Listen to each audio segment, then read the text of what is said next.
Hi everyone, my name is Angela and today I'm going to be talking about my top 10 books of 2024. I had a wonderful reading year. I think right now I've read 104 books and I'll probably only finish one more, which is a reread. So I've never read 100 books before in a year, so I'm really proud of myself, and I have 10 5-star books to talk to you about today. No spoilers for plot, I'm just going to tell you the basic synopsis and why I loved them. At number 10 we have a book that I think is going to be on a lot of people's list, and that is Funny Story by Emily Henry. In this story we have Daphne, who has recently been dumped by her fiance right before their wedding because he discovered that he is in love with his childhood best friend Petra. So Peter and Petra are now in love and Daphne has to move out of their home, but unfortunately she is in Peter's childhood town where she doesn't know anyone. She moved here to be with him, and so she is now all alone. The only person she can really move in with is Miles, who is the man that Petra dumped to be with Peter. So Daphne and Miles are both heartbroken and pretty miserable and coping in very different ways. Daphne is more of an uptight type A kind of person, whereas Miles is a little more chaotic. And actually the first time we meet Miles, I was like, this is our love interest? Like, this can't be our love interest, can it? Because he's like smoking weed, his hair is all messy, he's like blasting love songs from his bedroom, like loud breakup songs, and he just seems like a lot less put together than our typical male hero in a romance book. But as the story goes on, you really learn how lovable and wonderful Miles is. Daphne is a children's librarian and she has this event at her local library that she's in charge of for these kids, and so she can't just up and leave town as soon as Peter dumps her because she has this responsibility at work. So the whole book is kind of counting down to the day where Daphne can get out of here. But Miles wants to show her around and show her all the beautiful, nice, cool places around in this northern Michigan town, and so we have this series of like non-dates that kind of feel like dates where Miles is showing Daphne around. And while they're doing this, they discover that if they post photos that look a certain way, they can definitely make their exes think that they are together and happy and doing just fine. So we have a bit of a fake dating element. I have loved Emily Henry for a number of years and this book was no exception. I obviously loved this. This is now my number 2 Emily Henry, right behind Beach Read. I really loved the setting. The setting is really special to me because the first vacation I ever took with my husband was right after college. We went to the Upper Peninsula of Michigan and went on a bunch of hikes and explored cute little towns, and that felt very much similar to this, and I loved that. I loved Miles. I thought he was a really refreshing male main character. There was some interesting commentary on like work and labor, and okay, well, it's not that deep, but Miles doesn't have a typical like job that you would call like respectable or fancy. He works at a winery, and there's kind of some commentary about the fact that it's okay to just work at a winery. You know, not everyone needs to be a doctor, not everyone needs to be defined by their career and aspiring to, you know, climb the corporate ladder or whatever. You can just have a job that is just a job, and it doesn't need to be, you know, this big fancy thing that defines your life. So I pretty much liked everything about this novel, and I'm so happy that Emily Henry continues to be an author for me. At number 9 we have another romance, and that is Before I Let Go by Kennedy Ryan. This is the story of Yasmin and Josiah, and 2 years after their divorce they are co-parenting their 2 children and also co-running a restaurant business together in this affluent neighborhood in Atlanta called Skyland, which is apparently not a real neighborhood, but Skyland is the name of this series, and so the other 2 books in the series follow Yasmin's friends that we meet in this book. So we do get to see a lot of Yasmin and Josiah's lives in terms of raising their children and running this business and going to events in their community, and a lot of Yasmin's female friendships. So there's just a lot going on in this book. There's a lot of talk about mental health and therapy and trauma. Something really devastating happened to Yasmin and Josiah that kind of led to their divorce, and 2 years later, even though they've gotten into this rhythm of like, you know, doing things together amicably, they are drawn to each other in a way that is so dangerous because there's already so much hurt and heartache there, and the stakes are so high because obviously they have children and a business together, so they can't just, you know, fuck around and find out. So there's a lot of healing in this book, but there's also a lot of romance and love and steam. I mean, there's not like a lot of steam, but I'd be hard pressed to tell you a romance book that has better prose than this one. I think maybe Emily Henry is the closest author that I could name, but honestly, I think the writing in this one beats anything that I've read from Emily Henry. Not that it's a competition, but just like in terms of how much I love Emily Henry, to then find this book where I'm like, oh, the writing's even better. So I found this one really fascinating, both as a work of like contemporary fiction, but also the romance, and I would highly, highly recommend this one, but do check the content warnings. At number 8, we have a thick book, so I might not hold this up the whole time, but this is The Long Songs of W.E.B. Du Bois by Honoré Fanon Jeffers. This is an epic, multi-generational historical fiction that moves between several timelines, but our main character, who really ties everything together, is named Ailey Pearl Garfield. At the beginning of the book, she is in her childhood in the 1980s. Ailey is from an affluent Black family who lives in the big city in Georgia, but in the summers, she and her mom and her sisters go to Chickasetta, which is this small Georgia town where her mother's family is from. And in the other timeline, we are following Ailey's ancestors who are on a plantation around Chickasetta, and so there's a very dark, deep history. So we're really moving back and forth between Ailey and her family and her ancestors. Eventually we follow Ailey to college, where she is studying history, and she's learning about all of these very personal historical connections that she has around Chickasetta, and watching her uncover all of these secrets is a really powerful and moving way to kind of wrap up this story. There's so much depth in here, there's so much detail. We don't just follow Ailey, but she's kind of the through line in the story. The writing was incredible, and this covers a lot of really important but difficult topics. And there are some really dark and heavy things that go on in this book, so I would highly recommend that you check content warnings before you read this. But at the end of the day, this is one of the best historical fiction books I've ever read. I just think it's superb, and I do not know how she sat down and wrote this and connected all of these storylines together.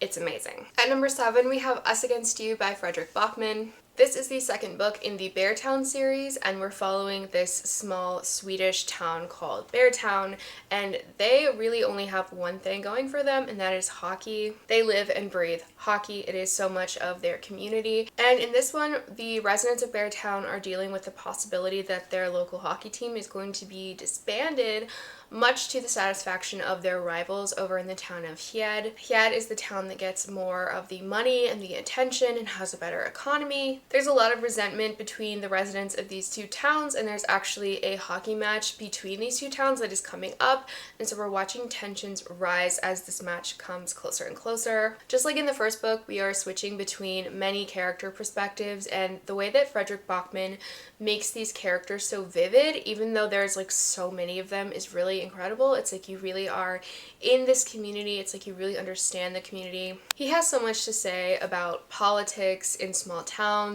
and like the ugly side of human nature and sports culture, even things like girlhood and misogyny. I just had an incredible time reading this book. I listened to a lot of it on audio, and I was just completely fascinated, completely drawn into this town in this world. And I mean, definitely check the content warnings for this series, but I think it's really beautiful, really insightful, and you have to try this out. This series is so good. At number 6, we have The Strange Case of the Alchemist Daughter by Theodora Goss. I was really inspired to pick this up because of Meg from Meg with Books. I watch her channel a lot, so shout out to her for making me pick this up. This is such an amalgamation of things that I love. It's historical fiction set in Victorian London, it's fantasy, it's found family, it's female-centric, it's clever writing. Our main character, Mary Jekyll, is the daughter of the infamous Dr. Jekyll of Dr. Jekyll and Mr. Hyde, and his former partner, Mr. Hyde, she believes is still out there, and he has been accused of murder,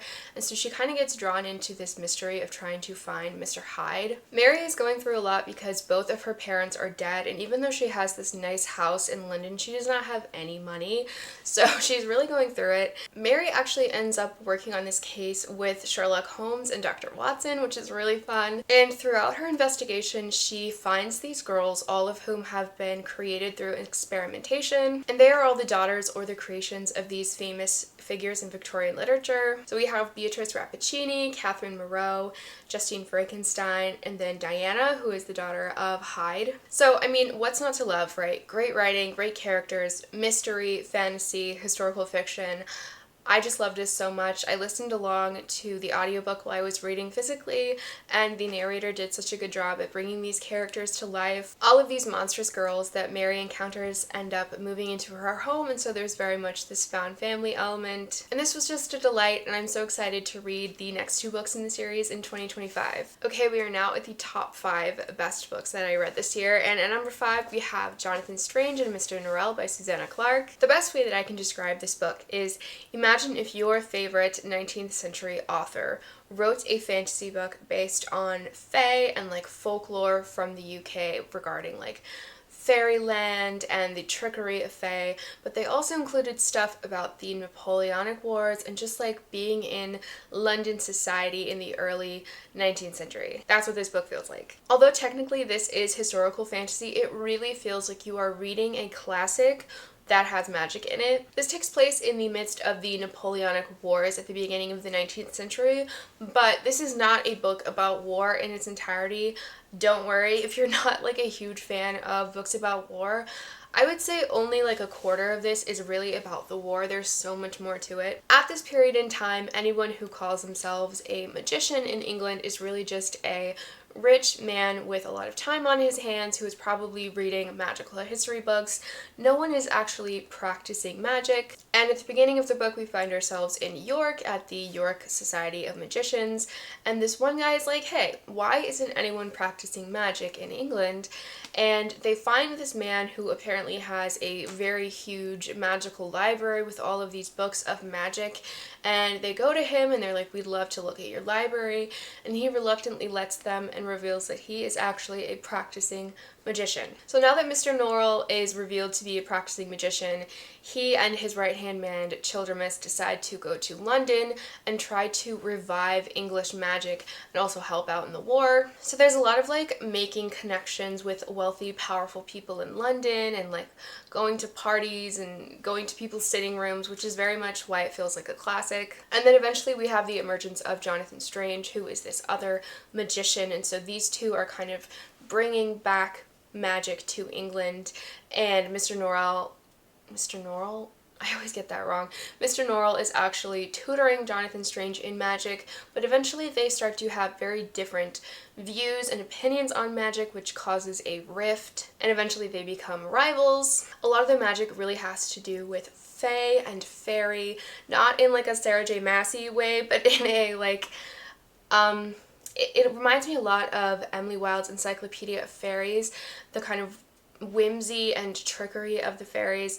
It's more like that, but this book was written long before that. I don't know, it's such a hard book to describe, but like if you like historical fiction, if you like classics and you like fantasy, you should definitely give this one a try. If you just like fantasy and you don't like classics or historical stuff, I don't think you'll like this. I saw a lot of reviews where people were like, this was the most boring thing I've ever read, and like weirdly I can understand that, but for me it just clicked and I was not bored for a single page. Highly recommend the new audiobook voiced by Richard Armitage, who is one of the actors from The Hobbit. He does an incredible job. At number 4, we have another fantasy book that I was really intimidated to read and then ended up absolutely loving. So this is a sign to read those fantasy books that you're scared of. And that is The Fifth Season by N.K. Jemisin. Trying to describe this book is so hard because a lot of the world building is really a learn as you go type of situation. This book is a mix of fantasy, sci-fi, and climate fiction. And at the beginning of the book we have a catastrophic event, a big rift in the world, and in this world the people are very used to catastrophes. They're very prepared for them.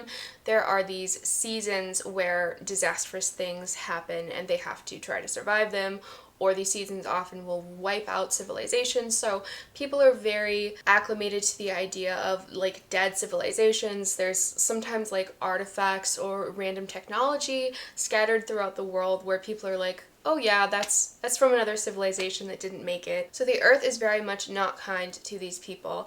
And at the start of this new season, something tragic happens in our main character, Essun's life. She comes home to find her son dead and murdered, and she knows that it is her husband who has done it, and her husband and daughter are both missing, so she goes on a journey to try to save her daughter find her husband and exact her revenge. There are people in this world who have powers. They are called origins, and they are very much feared and kind of hated by the rest of society. They have the power to manipulate kinetic energy and other types of energy to quell seismic events. And if they're not properly trained, they can actually kill people. So people are extremely fearful of them. And Esun is one of these origins, and she knows that her children are also origins too. Her husband, however, did not know that, and the discovery of that fact is what led to the murder of her son. So there's a lot going on in this world. It is so fascinating. It is so intricately built. It is so hard to describe. There are things about the world that our characters don't know, and so we are learning with them, but at the same time, we are learning things that the characters already do know about how civilization works in this very dangerous time when catastrophes are so commonplace. I especially loved learning about the world slowly throughout the book.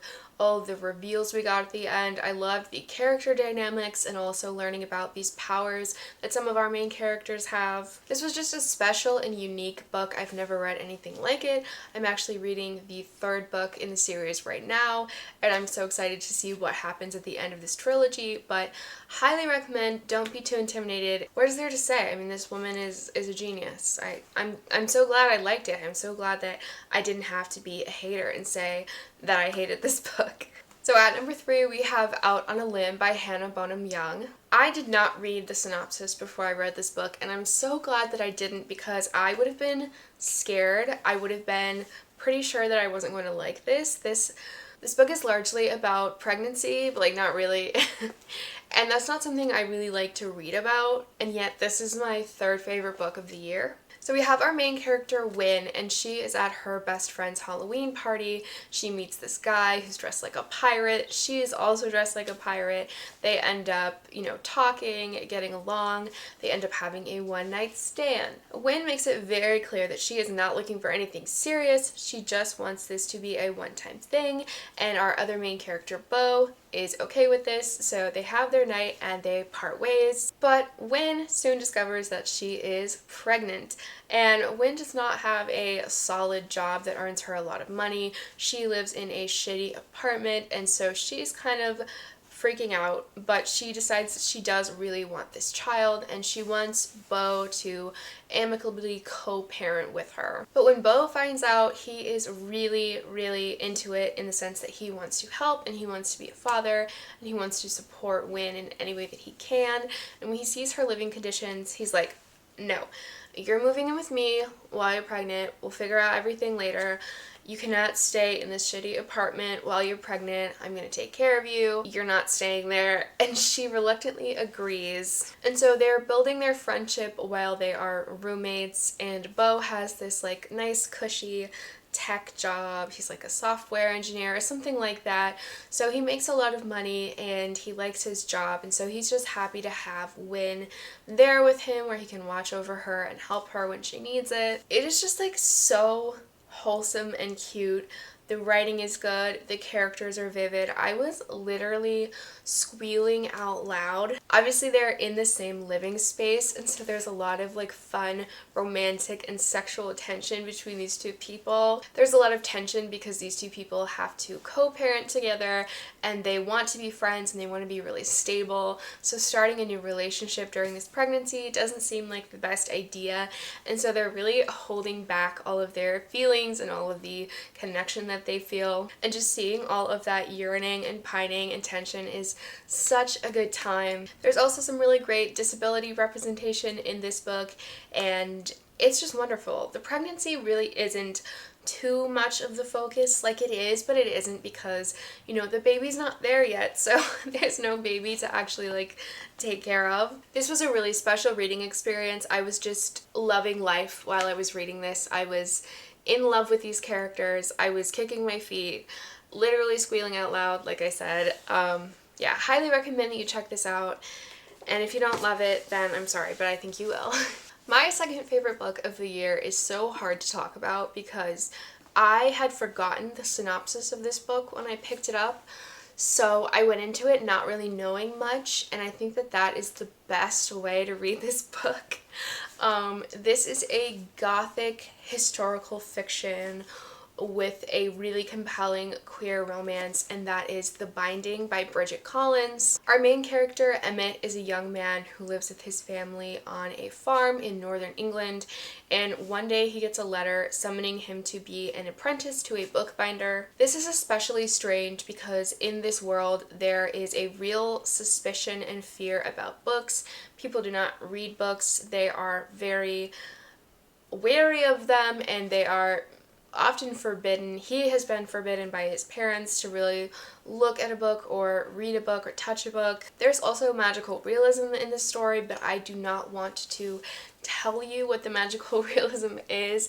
You can read it in the synopsis, but I would highly recommend that you don't. All you need to know is there is something magical going on with books, okay? So Emmett is very surprised when he is called to be a bookbinder, and very surprised that his parents let him go, but he does, and he discovers this truth about books and what they are and what they can do. And the story goes on from there. I don't know what to tell you, because if you're watching this and you haven't read this, like, I want you to read it, and I don't want you to know. This is such a special book, and I think if it works for you, it really, really works for you.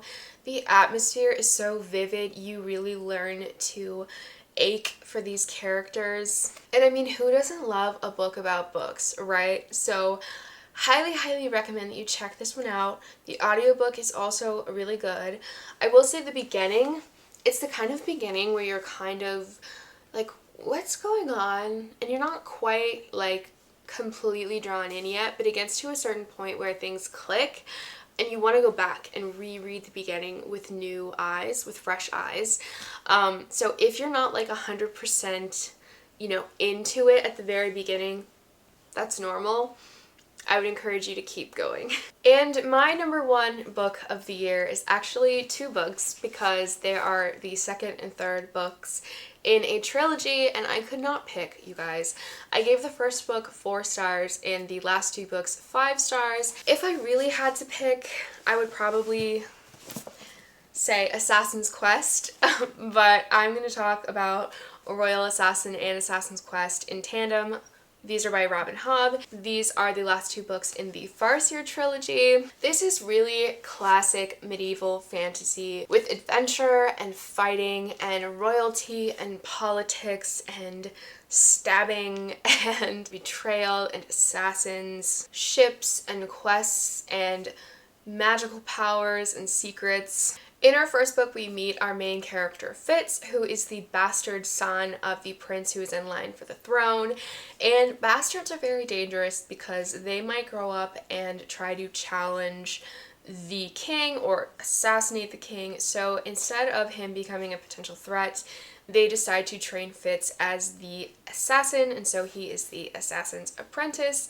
And he also has this magical power. It's called the skill. There used to be an entire section of the army dedicated to people with this power, but it has kind of gone out of use. It hasn't really been necessary, but in this series there is a new threat to the kingdom, and so this kingdom needs people with this magical power. And so we're watching Fitz grow up, come into his powers. We're watching him deal with the machinations of this court. We're watching him fall in love and make friends and build relationships. We're watching him go on quests to assassinate people for the king and defend his kingdom. I don't know if it's exactly a kingdom. If there's a king, is it a kingdom? Also, this is so random, but Lin-Manuel Miranda is blurbed on the back of this book. What can I say about this series? I want to shout out the 2 booktubers who I watch so much of, who really made me pick up Robin Hobb, and that is Reagan from Peruse Project and Stephanie from Stephanie Bookish. Yeah. They both talk about Robin Hobb a lot on their channels, and I watch a lot of their videos, and so thank you to them for making me pick up Robin Hobb. This is just classic fantasy. This is just exactly what I want in a fantasy book. It is so skillfully written. There is so much complexity in terms of the politics. There's, still action and war and fighting, but to me, the political side of fantasy is what I really love. The magic is certainly very very interesting as well. I don't want to talk too much about it because I think you should really discover it for yourself in these books. If you read the first book and you don't absolutely love it, I would highly recommend that you try out Royal Assassin because this just opens up the world so much. Our main character is a lot older, so he's perhaps more enjoyable to follow. Yeah, there's just so much intrigue and danger and heart, and you really grow to love the relationships between these characters, and it's just some of the best fantasy I've ever read, and I'm so excited to read more of Robin Hobb in 2025. Those are all of my favorite books of this year. If you watched this video, thank you so much. I appreciate it. I would love to hear what some of your favorite books were. And don't forget to subscribe if you want to see more bookish content from me. And I hope you have a wonderful week.